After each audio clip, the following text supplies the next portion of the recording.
103, I cannot hear you. Okay. All right. Let's get started with the lecture. Today's lecture is on red eye. All right. And it is supposed to be a clinical rotation. So we will make it as clinical as possible and as practical as possible in an online environment. Would anyone care to write in the chat box what a red eye means?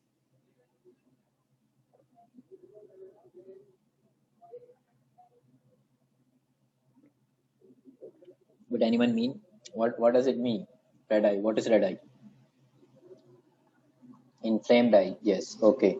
So it is a sign of inflammation. And all right, let's get started with this. So what is the objective today? The objective is to एक minute यार इसको मैं full screen कर देता हूँ. All right, that's good. So our objective today is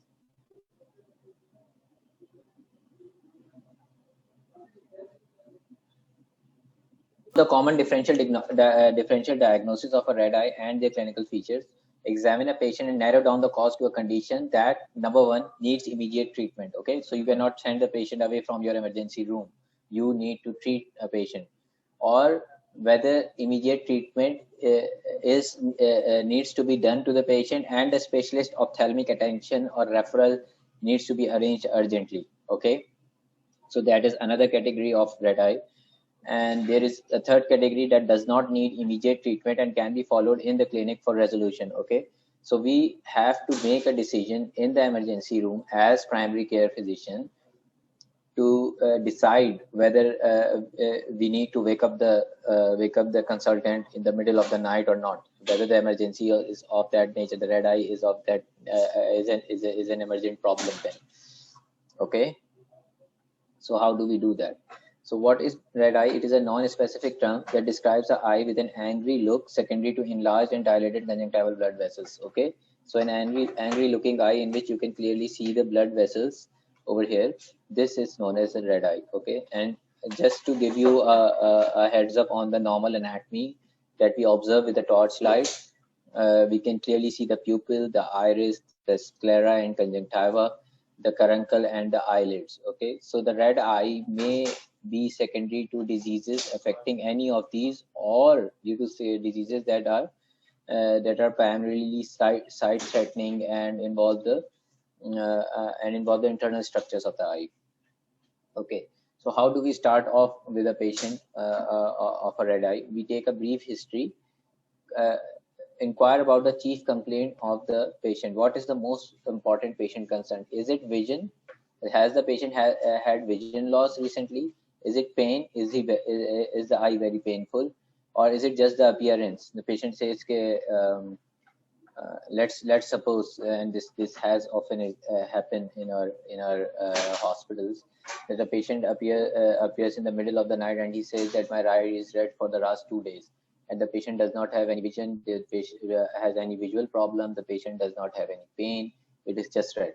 Okay, and such a patient would obviously not be an emergency. Okay, whereas a patient who has profound visual loss and a red eye, let's say the patient was fine in the afternoon, and in the evening he suddenly developed pain in the eye, a red inflamed eye, and his vision dropped drastically, so that would be an emergency. Inquire if there is any discharge from the eye. Discharge, what is meant by discharge? What do you people understand by discharge? Would anyone like to tell me what is meant by discharge from the eye?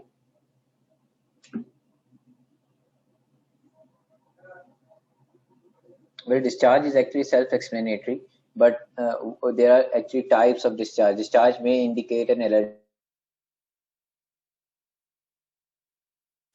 photophobia, or it may indicate an infection which is in which there is a yellowish pussy discharge from the eye. Okay, so we have to inquire what type of discharge is occurring. Yes, discharge is basically wax and tears, so the sebaceous secretions and the tears are all mixed up, and it may be infected.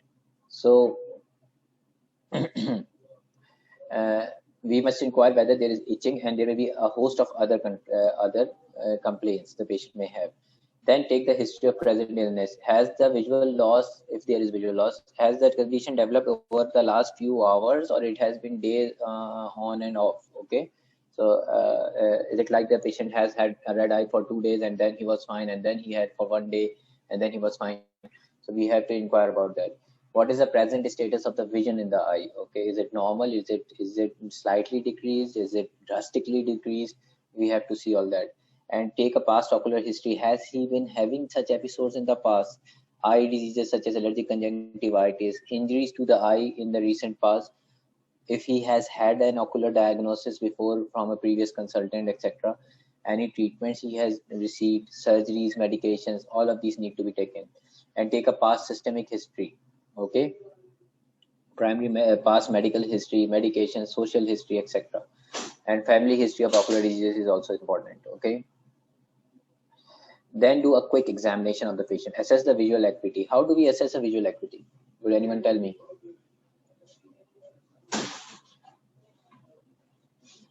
How do we assess visual acuity? Do you people know how we assess visual acuity?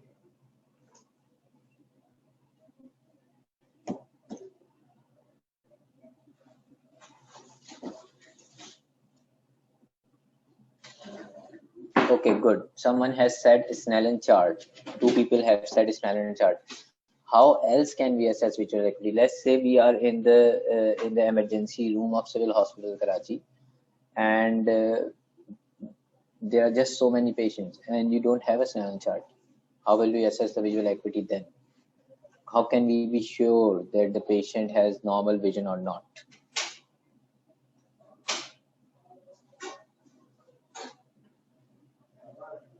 One of the useful ways to assess whether the patient has profound visual loss or not is to ask the patient to read a newspaper print.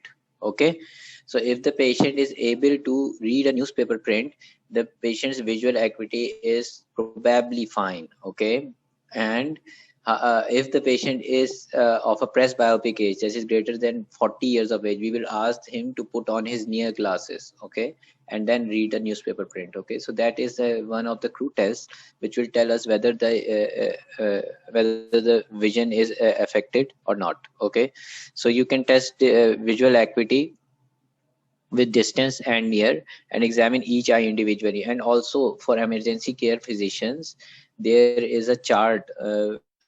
I do not remember the exact name of the chart, but it is actually equivalent to a Snellen chart, and you can keep it in your pocket and keep the distance of, when you check the patient at the bedside, you just measure 1 meter or 2 meters. That standardized actually has an Snellen chart. Okay, so and examine each eye individually. It is very important to examine each eye individually. Okay, measure the vision in both eyes. All right. Next, we have to do a pupillary examination. How do we do a pupillary examination? What do you think we should do in a pupillary examination? Have you guys studied something about pupillary examination?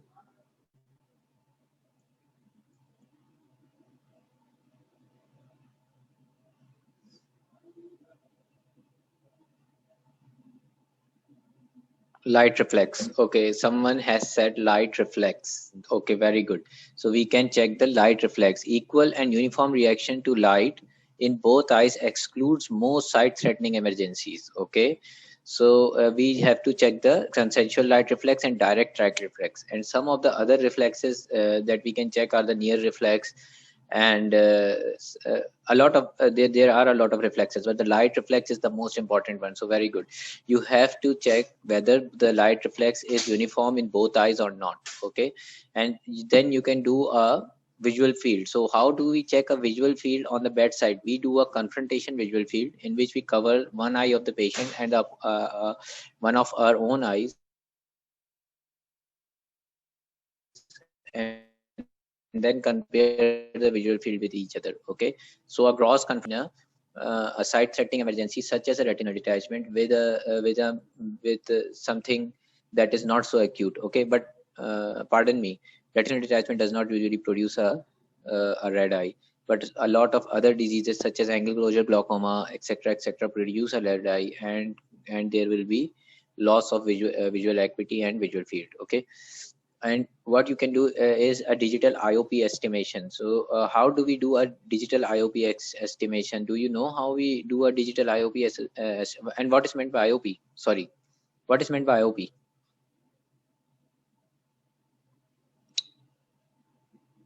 Intraocular pressure. Very good. So IOP is intraocular pressure, and someone said Short's indentation tonometry. That is a very good method, but is a very outdated but readily available.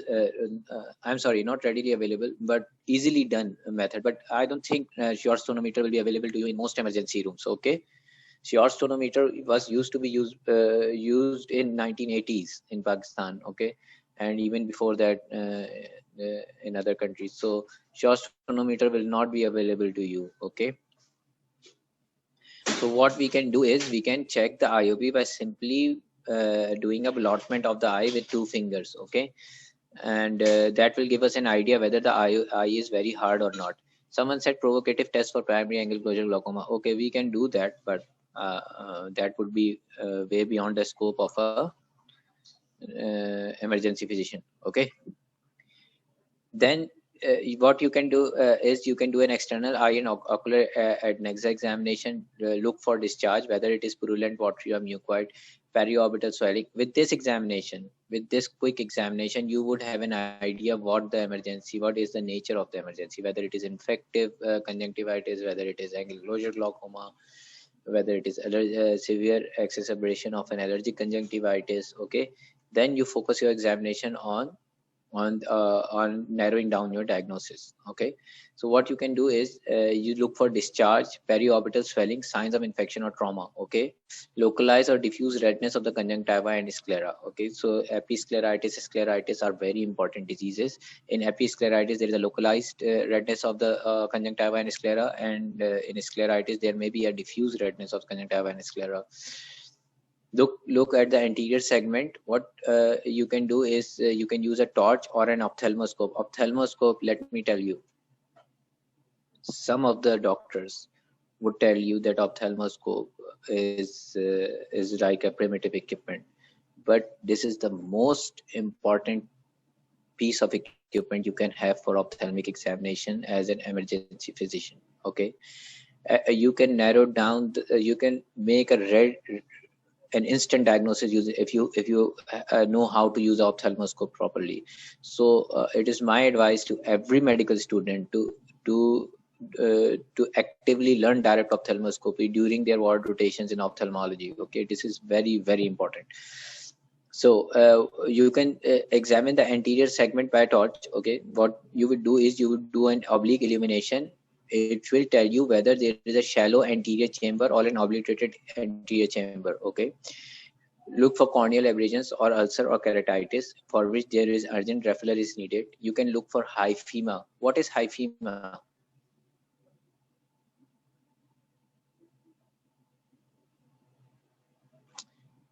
Yes, blood in the anterior chamber is hyphema, and this is usually followed by trauma, but there are some causes of spontaneous hyphema also. Okay, then and hypopyon is basically inflammatory cells which settle in the anterior chamber, and they are a sign of infection. Okay,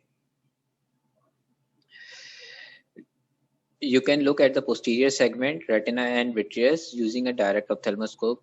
Attempt where appropriate. Okay, so if the patient is of allergic or maybe infective conjunctivitis, there is no need to do a posterior segment examination. Okay, but if the patient is let's say presenting to you with acute vision loss and headache, and you suspect there is something some problem with the optic nerve, you have to do a direct ophthalmoscopy. Okay.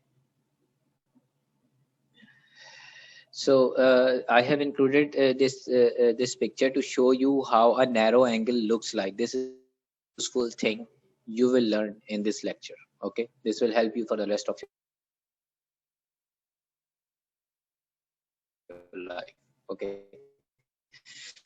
so what we do is if you see a temporal side, you can clearly see there is no shadow on the nasal side. Okay, so this is the nasal side, this is the nose, this is the left eye of a patient. You are showing the light from the left side, and you can see the light is falling right at the junction of the sclera and the cornea. What is the junction of the sclera and cornea called?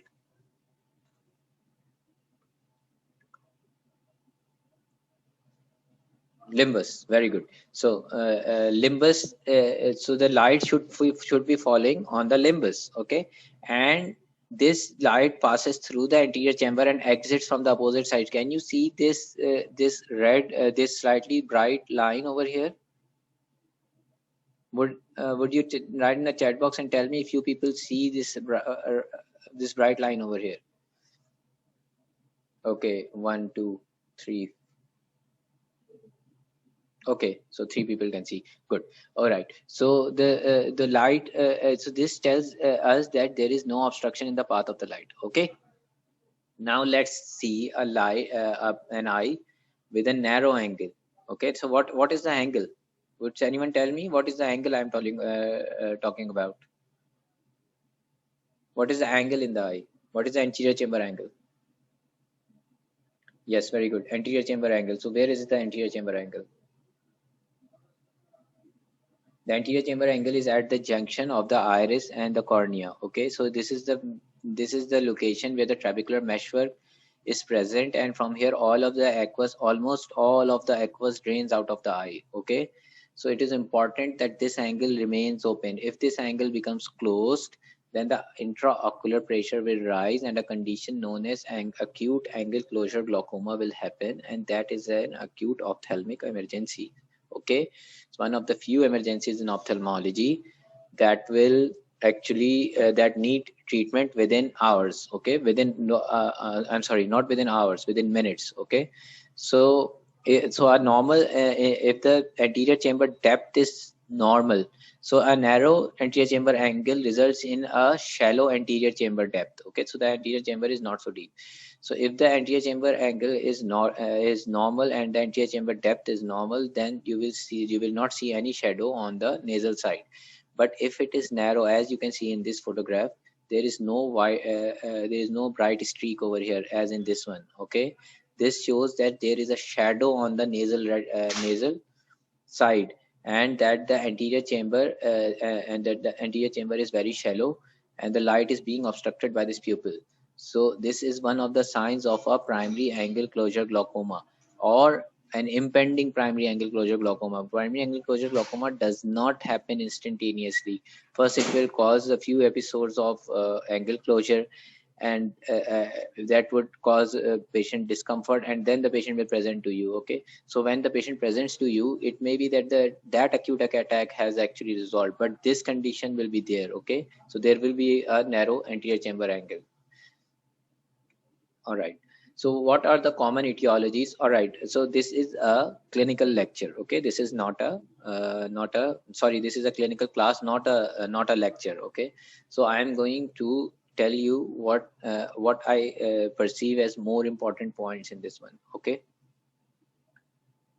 sir, what was on lower left pick? The lower left pick was just for comparison with a normal angle. So the normal anterior chamber, so a person with a normal anterior chamber depth will have this appearance, and a person with a shallow anterior chamber will have this appearance. And this particular person is more prone to develop primary angle closure glaucoma.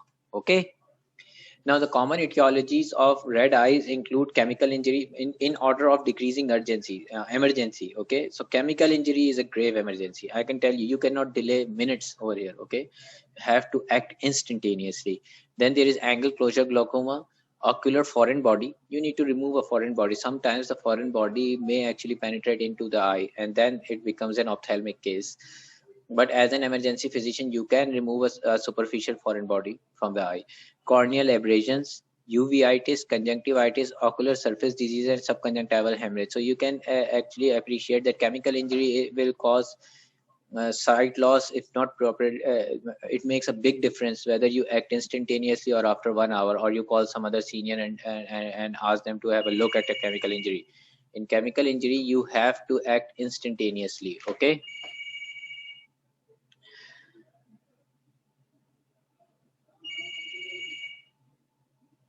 Okay. And I'm not going to go into this one. Okay. So you all, my last class was about this, and I'm sure if you have attended that, you must be knowing all about it. So this will consume our time unnecessarily. So blepharitis is one of the common causes of red eye, but it is not a grave emergency. Okay.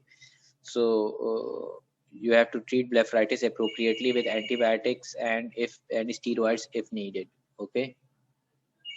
Viral conjunctivitis, another, this is one of the most common cause of red eye, but still it's not that much of an emergency. Okay. So it is the very common pink eye is actually viral conjunctivitis. Signs of acute adenoviral infections, adenoviral serotypes, there are certain serotypes that cause this. Okay. 5, 8, 11, 13, 19, and 37. This is just for academic purpose. You don't need to remember all that. Okay. And the symptoms are watering, soreness, itching, light sensitivity, intermittent blurred vision. Second eye is often involved 3 to 7 days after the first eye. Okay. In viral conjunctivitis. All right. Signs of viral conjunctivitis, there will be diffuse conjunctival injection, watery or mucoid discharge, eyelid erythema, edema. Follicular conjunctivitis. What is meant by follicles? What are follicles? Do you know what are follicles?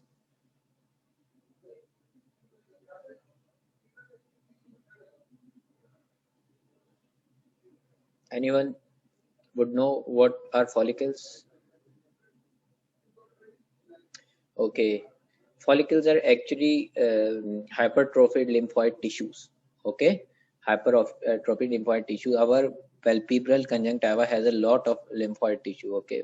But they are so small and pinpoint that we cannot see them. But in follicular conjunctivitis, when the body reacts to the viral antigen, they become hypertrophied. So that is in that case, it is known as follicular conjunctivitis.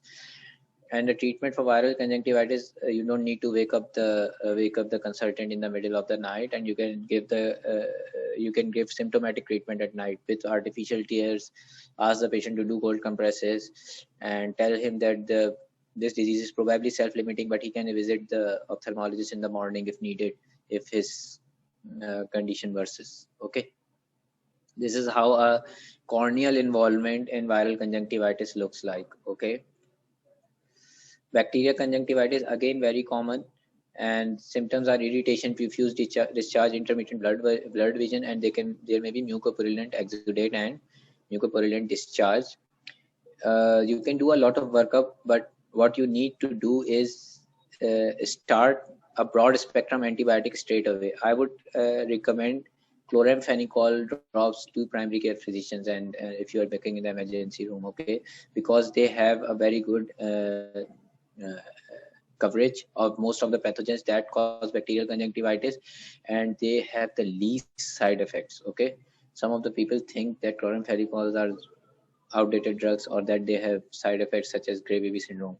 Okay. But for the eye, they are the best antibiotics as an initial antibiotic. Okay. And you can add topical steroid, but better leave that for the specialist to decide.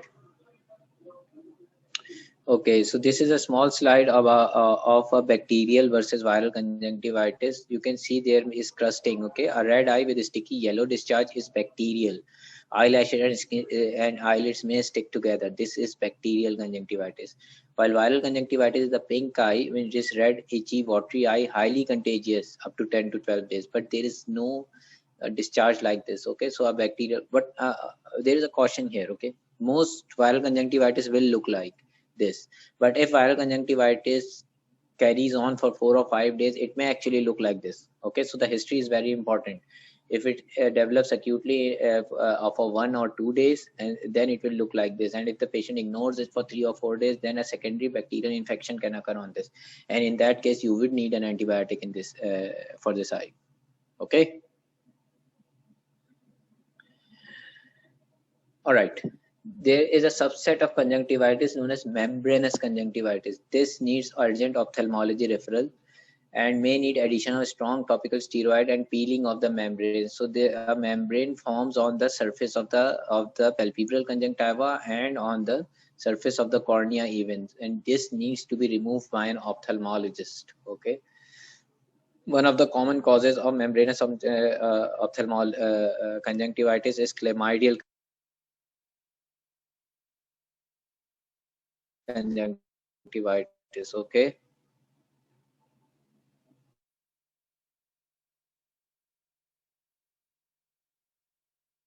Asked a very interesting question: how to differentiate to it in a little while. Okay, when we will come to allergic conjunctivitis. All right.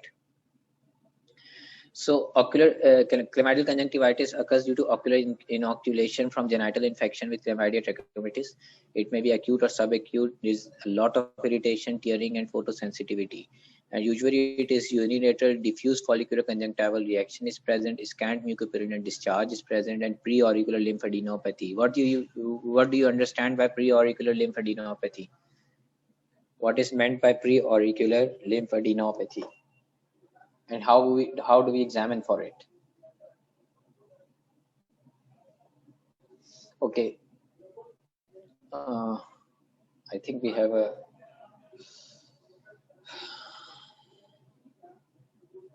yes. So there is lymphadenopathy right in front of the targus, and if you feel the right in front of the targus, in front of the ear, you will feel a lymph node. Okay, and it will be very painful, and it is a hallmark of chlamydial conjunctivitis, and viral conjunctivitis can occur in both chlamydial and viral conjunctivitis. All right. So you can do a lot of workups such as Janssen stain of conjunctival scraping for basophilic inclusion bodies, direct fluorescent antibody staining of conjunctival scrapings. Before doing all of that, you can actually give a oral doxycycline, 100 milligram per oral BID for 3 weeks, and it will spontaneously resolve. The most useful treatment for chlamydia is azithromycin 1 gram per oral single dose. That's it. Azithromycin 1 gram once, and this is cured. Okay. So we usually do not do a workup. We just simply prescribe the treatment and the patient responds. Okay. This is what it looks like. Okay. So this is the follicular reaction, and this is trachoma. Okay. Chlamydia, trachomatis. There are two types of chlamydia. So one is the trachomatis. The trachomatis causes this trachoma, and this is all scarring of the upper eyelid. Okay. Now let's come to allergic conjunctivitis. So how do we differentiate a viral conjunctivitis from a allergic conjunctivitis? Number one, viral conjunctivitis occurs like a viral infection. That is, it occurs in as a sort of an epidemic. Okay, if you can understand, not an epidemic, but there would be a general influx of patients in your clinic.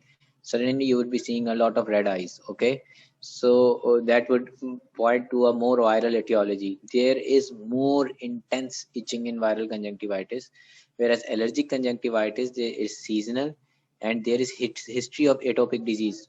Patient will have the problem at a particular season in 1 year, and then the next year he would be presenting with the same problem. Okay, and the problem in allergic conjunctivitis are usually airborne allergens with type 1 hypersensitivity reaction. Symptoms are itching, tearing, and intermittent blurry vision. Signs of bilateral diffuse conjunctival injection. Okay, so in allergic conjunctivitis, usually the both eyes are not very asymmetric. Okay, they are more or less symmetrical. Whereas in viral conjunctivitis, both eyes are asymmetric. One eye becomes infected first, and then 5 to 7 days later, the other eye becomes infected. So that will also help you differentiate between a viral conjunctivitis and a bacterial and allergic conjunctivitis. The other thing that will help you is the discharge. So the in viral conjunctivitis, initial discharge will be watery as in allergic conjunctivitis, but later on that will become purulent due to secondary bacterial infection. Whereas in allergic conjunctivitis, there won't be a purulent discharge. Okay, so there will be watery and mucoid discharge. So the treatment is allergen avoidance, cold compresses, artificial tears, systemic or topical antihistamines. The most useful antihistamine, the topical antihistamine is ketotifen. Okay. You can give topical mast cell stabilizers, topical NSAIDs, and topical steroids. Topical steroid is actually reserved for more severe cases. So this is how allergic conjunctivitis actually looks like. Okay, so this is all atopy. this guy also has this child also has a skin allergy. Okay, why cold compresses for allergy? Yes, in any inflammatory disease, that is affecting the eye and is very acute, you would like to actually do cold compression.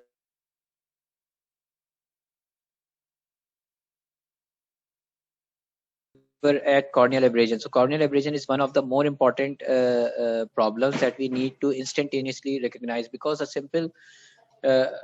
a simple pad to the eye will treat the problem. Okay, so history of trauma, usually there is a history of trauma such as a fingernail, and the symptoms are sudden onset of severe pain, intense foreign body sensation, blurred vision, intense tearing, and photosensitivity.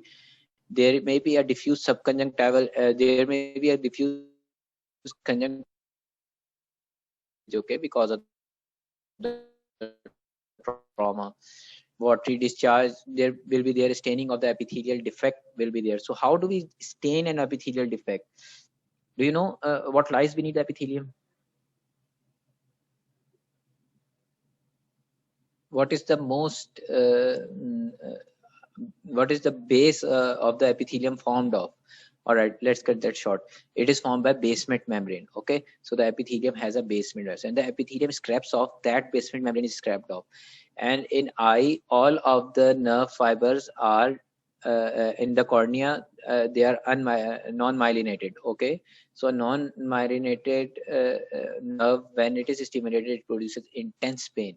All right, so what we can do is we can instill a dye known as fluorescein. First, we have to anesthetize the eye with a tetracaine eye drop. Then we instill a drop of fluorescein into the eye and shine a cobalt blue filter, which is present in every ophthalmoscope, on the eye. And what do we see? We see a corneal staining like this, a green area. If this is seen, this area indicates where the epithelium has come off. Okay, so this is a relatively, it is not too small, it is a moderate side of a size of corneal abrasion, and this one is very large. Okay, so even without a cobalt blue filter, you can see it very clearly as a stain. So the stroma which is exposed in this region is readily stained by fluorescein. Okay, does anyone know what is the meaning of fluoresce? Okay, let's leave that for now. We will come to that later on if we can, if we have the time. Okay, so how do we treat if there is a very small small corneal abrasion, even half of this one? Okay, we can actually prescribe artificial tears and topical NSAID to the patient for pain relief, and ask the patient to keep the eye closed and have a rest. Topical antibiotic drops are usually given. I would recommend chloramphenicol eye drops to avoid any superimposed infection. But if you give any other antibiotic, you have to avoid ciprofloxacin and gentamicin. Okay, because ciprofloxacin gets deposited within the corneal abrasion in area, and ofloxacin and gentamicin causes intense irritation in some patients. Okay, if the corneal abrasion is large, that is greater than 3 millimeter, apply eye ointment and pat the eye. This is the emergency room treatment that you need to give to that patient, and write down an ophthalmology referral if you see that it is not healing for 48 hours. Okay, or if there is a contact lens associated injury, or there is any indication of infection such as discharge, etc. Okay. Okay, now hyphema occurs secondary to blunt trauma. It is actually layered blood inside the anterior chamber. There is a high risk of rebleeding. Hyphema is graded into microhyphema, in which there is no layering, but there are blood cells seen on a slit lamp. Okay, then there is grade 1 hyphema, grade 2 hyphema, and grade 3. Grade 1 hyphema is a very small hemorrhage in the anterior chamber. Grade 2 hyphema actually occupies half of the anterior chamber, and grade 3 hyphema actually occupies greater than half of the anterior chamber. Okay, so we have to treat hyphema with strict bed rest, cycloplegia, and topical steroids, and a mandatory ophthalmic consultation is needed. Okay, so if a patient comes to with hyphema at night, so this is a grade 2 hyphema. Okay, sorry, this is half of the anterior chamber. This particular person is going to have a lot of complication. This particular person can be managed very well by you, by a primary care physician. So you need to identify how much of the hyphema is there. Okay, so this patient can wait till morning for an ophthalmology consult. This patient cannot wait till morning for an ophthalmology consultation. Okay, so you have to wake up the ophthalmologist for this. All right. Another common cause of red eye is corneal foreign body. You can see a metallic corneal foreign body which has rusted over here. So if you don't see a foreign body on the cornea but a small abrasion, etc., you always have to evert the upper lid and see, because sometimes the foreign body gets dislodged from the cornea and becomes impacted behind the upper lid. So you have to evert it and see with an ophthalmoscope, and you can easily see whether there is a corneal foreign body hidden up there. You can remove a corneal foreign body by irrigation, a cotton tipped swab. Okay, so the cotton bud that we use in cleaning our ears, but that needs to be sterilized. Okay, so it should be sterilized cotton swab, which you can use to actually pick up the foreign body, or you can use a 20 gauge needle at slit lamp for metallic foreign body. So this would be performed by in the ophthalmology department. Okay, and there is and you need to refer the patient to an ophthalmologist within 24 hours. Now, chemical injuries are the ultimate emergencies. Okay, if the patient in our setup, in our population, what I have personally seen are patients due to acid injuries. Okay, but the injuries due to alkali are even worse than acid injuries. Okay, so alkalis produce a more sort of damaging effect on the eye as compared to acids, but still we see acid injuries quite often, and they also do not have a very useful very good outcome. Okay, so you can use a pH filter and fluorescein to evaluate. So a pH filter will tell you if the patient does not know what it was. If the patient says that he was working on a car battery and that car battery burst, what do you think would it be? Would it be an alkali injury or acid injury? Would anyone tell me what they think it would be from a car battery? What is there in a car battery? It would be an acid. Very good. So it has nitric acid in there. Okay, so a car battery would be an acid injury. Let's say the patient says कि मैं चूना लगा रहा था. Okay, so he was painting on the wall with chuna. So what do you think that would be? Would that be an acid or an alkali? Very good, that would be an alkali. So you must know what common substances are there. So if the patient says कि मैं चूना लगा रहा था, so you would not look for a pH paper. Okay, you would simply start irrigating the eye. So you would do an immediate and copious irrigation. You would attach a drip set into a Ringer's lactate drip and start pouring it into the eye, and use all of the 1 liter on the eye. Okay, and if you have a pH paper, you would continue irrigating until the pH becomes 7. Okay, this may require up to 5 to 10 liters of irrigation. Okay, 5 to 10 liters of irrigation with Ringer's lactate or normal saline. And you can immediately apply polymyxin eye ointment. Do you know the common name for polymyxin eye ointment? What is the commercial name for polymyxin eye ointment in Pakistan?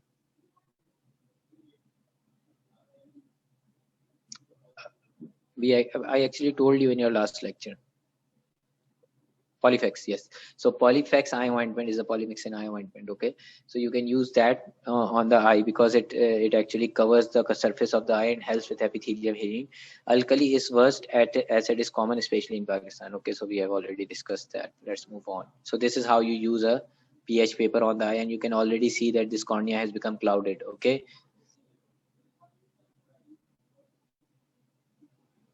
okay, someone said we should apply it after irrigation. Yes, we should apply it after irrigation, never before irrigation, because what will happen if we apply before irrigation? It has a lot of wax in it. Okay, so wax and alkali, what do they do? What do they form? Would anyone answer me? If you put alkali in wax, what does it form? Okay, this is a question for your thought. Okay, you can think about it after the lecture. All right, so it forms soap basically. Okay, Now, corneal ulcer and keratitis, this is also an emergency. History of trauma, you have to carefully evaluate the history of trauma, foreign body and contact lens wear and corneal exposure. Okay, contact lens wear is the most common cause for corneal ulcer and it is very debilitating. I would recommend everyone not to wear contact lenses, at least as medical students. You should not be wearing contact lenses because the corneal ulcer that results from contact lens wear is very bad and very difficult to treat.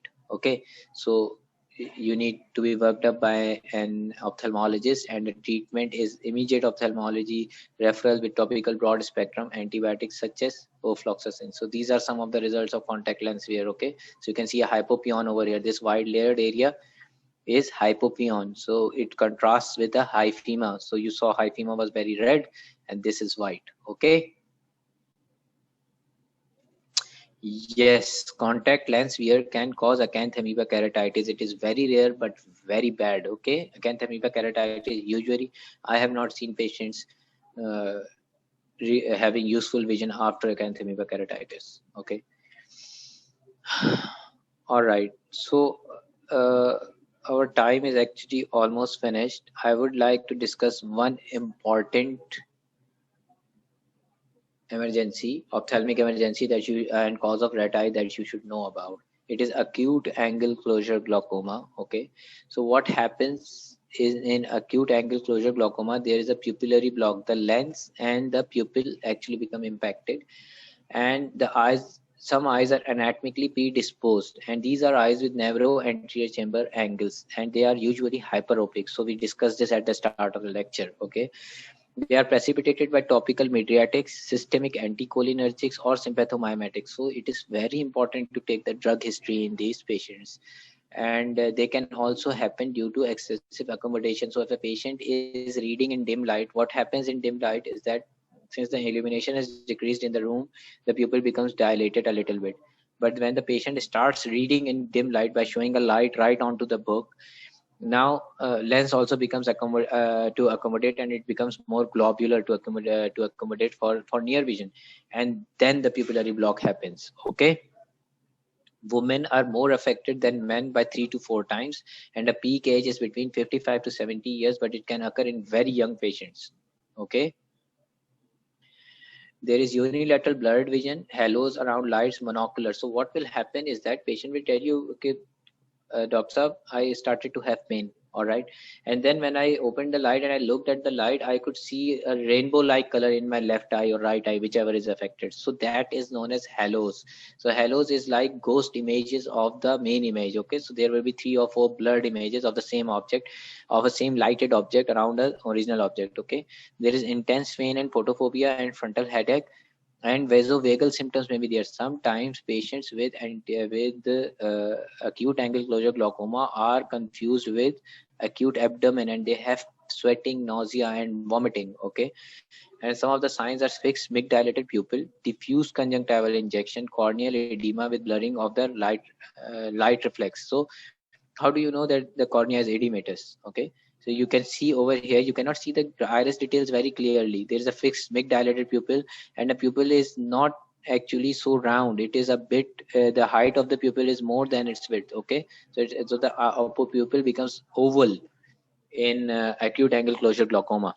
Okay, so that is one of the more important signs that you should be able to pick up. And the IOP is markedly elevated, often in the range of 60 to 80 millimeter of mercury. So if you feel a normal eye, the other eye will be normal, and then you compare it with the eye with the angle closure, you would instantly feel that this is rock hard. I'm touching the rock. Okay, so you would feel like that. Okay. Yes, the anterior chamber is also shallow in this case. Okay, so there is an emergency referral to ophthalmology is needed over here for vision of hand motion or worse. If the patient is able to see whether you are moving your hands, you instantly start topical pilocarpine 2% eye drops. Don't wait for the ophthalmologist, okay, to come from the department. Start pilocarpine 2% and other anti-glaucoma agent if not contraindicated. Okay, so you have to see this you will be taught in your glaucoma lectures. Okay, but it's important to start anti-glaucoma drugs. Okay, start intravenous acetazolamide. Okay, so what is acetazolamide? Okay, acetazolamide is a carbonic anhydrase inhibitor and it has instantaneous IOP lowering effect on the eye. So systemic acetazolamide is a very good drug, and it produces it starts to act instantaneously. Okay, and you can start topical steroids, but unfortunately IV acetazolamide is not available in Pakistan. Okay, so what you can give instead of IV acetazolamide are osmotic diuretics such as mannitol 20%, 5 ml per kilogram body weight in 20 to 30 minutes. You have to give it in a very fast dose, but you have to be careful that the patient does not have congestive cardiac failure, because you are going to precipitate that. Okay, so it's going to get worse. Pilocarpine 1% into the contralateral eye should also be started at the same time, because that eye is actually prone to develop a angle closure glaucoma anytime soon. Okay, once the IOP decreases significantly and the angle is open, definitive treatment is laser or surgical peripheral iridotomy to both eyes. For that, you can send him to the ophthalmologist. Okay.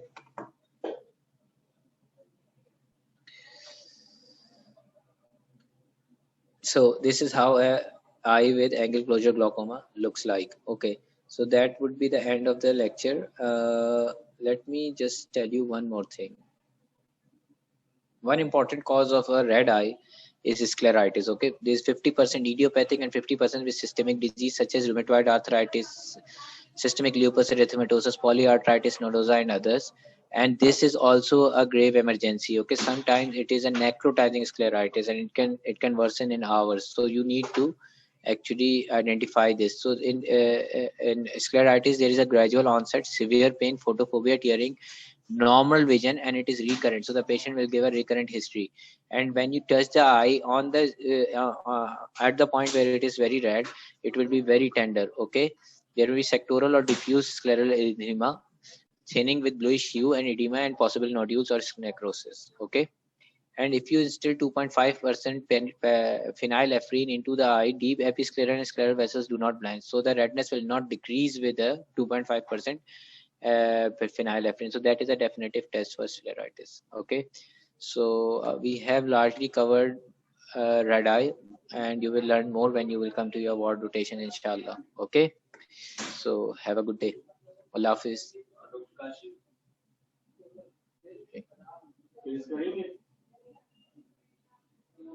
Class हाँ हाँ एक minute बताता हूँ. Hello जी जी जी बोलिए. जी and हो गई. Thank you so much. Thank you.